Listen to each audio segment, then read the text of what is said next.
തൃശൂർ ചാലക്കുടി കല്ലിക്കൽ കുന്ന് ശ്മശാനത്തിൽ വാറ്റ്. ശ്മശാനത്തിൽ 150 ലിറ്റർ വാഷ് കണ്ടെത്തി. വാറ്റുകാരെ കണ്ടെത്താൻ എക്സൈസ് അന്വേഷണം തുടരുകയാണ്. കൂടുതൽ വിവരങ്ങളുമായി തൃശൂരിൽ നിന്നും അഖിൽ ഉണ്ട്. അഖിൽ, എപ്പോഴായിരുന്നു ഈ ഒരു സംഘം, അന്വേഷണ സംഘം ഈ ഒരു വാറ്റ് കണ്ടെത്തിയത്? ആരെങ്കിലും അറസ്റ്റ് ആയിട്ടുണ്ടോ? അതിന് ഇന്നാണ് എക്സൈസ് സംഘം ഇത്തരത്തിലൊരു പരിശോധന നടത്തുന്നത്. അത് 2 വർഷമായി പ്രവർത്തിക്കാതിരിക്കുന്ന ശ്മശാനത്തിൽ, ചാലക്കുടിയിലെ കല്ലിക്കൽ കുന്നിൽ ശ്മശാനത്തിലാണ് ഇത്തരത്തിലൊരു പരിശോധന നടത്തിയത്. ഇവിടെ നടത്തിയ പരിശോധനയിൽ നിന്നാണ് ഈ 150 ലിറ്റർ വാഷ്, ചാരായം ഉണ്ടാക്കാനുള്ള 150 ലിറ്റർ വാഷ് കണ്ടെത്തിയത്.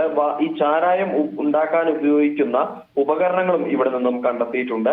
പക്ഷേ ഇതാരാണ് ഈ കേന്ദ്രം നടത്തിക്കൊണ്ടുപോയത്, ഈ ചാരായ കേന്ദ്രം ആരാണ് നടത്തിക്കൊണ്ടുപോയെന്ന കാര്യത്തിൽ എക്സൈസിന് വ്യക്തത ലഭിച്ചിട്ടില്ല. പക്ഷേ ചെറിയ സൂചന ലഭിച്ചിട്ടുണ്ടെന്നാണ് മനസ്സിലാക്കുന്നത്.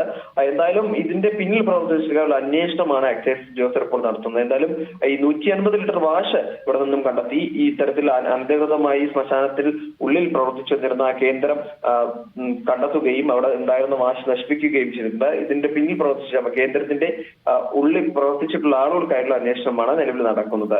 അതിരാ, ശരി. തൃശൂരിൽ നിന്നും വാറ്റ് കണ്ടെത്തിയിരിക്കുന്നു. വിവരങ്ങളാണ് അഖിൽ നൽകിയത്.